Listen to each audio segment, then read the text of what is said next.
dövlət sektoru yoxsa özəl sektor? Qonaqlarımızla bərabər bu mövzunu müzakirə edəcəyik ki, görək hansı sahədə çalışmaq iş axtaran üçün daha əlverişlidir. Dövlət sektorundayım, həm də özəl sektorda çalışıram. Nədənsə öz inkişafımı həmişə özəl sektorda görmüşəm. Bilirsiniz, bu insanlar fərqli olduğu kimi istəkləri də fərqlidir.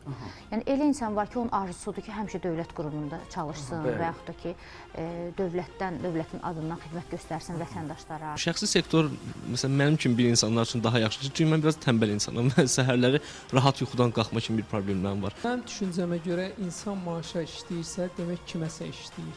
İnsan öz işini qurmalıdır. İş axtaranlar üçün ən son vakansiyalar. Dənizkənarı restoranların birində 600 manat əmək haqqı və bonus sistemi ilə menecer vakansiyası aktivdir. 400 manat, 600 manat əmək haqqı ilə qrafik dizayner vakansiyası aktivdir. Bütün bunlar və daha maraqlısı Tapdıq zamanlının təqdimatında. İş tapdıq. MTV Azərbaycanda.